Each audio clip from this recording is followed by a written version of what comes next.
Just what do you do to maintain sufficient condition so that when you get back to training in the autumn fall period, you'll be ready? There's a lot you can do, so I'm going to give you 5 ideas in this particular video. Firstly, don't lose touch with the ability to sprint and jump, so include some basic drills and some progression runs up to about 90%, perhaps in your local park, and make sure that you work on your technical ability to still run fast. Once or twice a week will do, 4 to 6 runs after a reasonable warm-up. Secondly, and following on from number 1, keep some plyometrics going in your training. You need to be able to withstand the forces and produce the power required to long jump, triple jump and sprint. So you don't want to lose touch with that ability and start too far behind the starting line when you return to training. So incorporate some skipping drills, some low level drop jumps and depth jumps, and a few takeoff drills. Again, once or twice a week.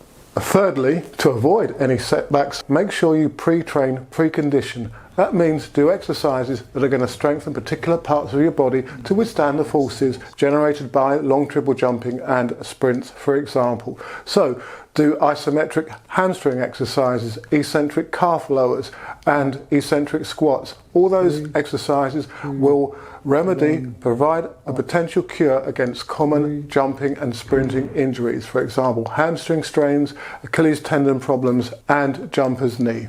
I suggest you do 2 15 to 20 minute sessions of similar exercises to those I've just suggested 1 to 2 times a week. Again, you could do them on the same day as you do your progression runs and plyometrics. Fourthly, do consider working on any weaknesses that you may have. Now those weaknesses could apply to your body if you need, for example, to develop the greater core strength or hip strength in particular, when you've got a clear run at it, where you can really focus on making sure that you really get to grips with training that particular body part that maybe needs some extra strengthening and resilience work.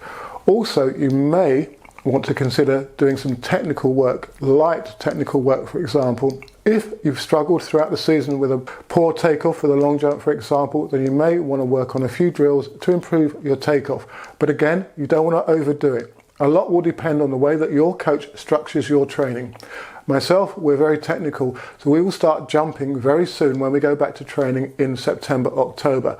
If, however, you've got to wait a long time before you get back to the pit, then it could be an idea to maintain some familiarity with actual jumping. Fifthly, take time out for you to regenerate and stop thinking too much about track and field. Getting away from the sport is good, as you need to clear your mind and feel fresh and ready when you go back to train. I do suggest to my athletes that potentially they play some other sensible sports. So they may want to do badminton, tennis, for example. Well, I hope these 5 ideas that I've given you for what to do during the off season will be of use to you.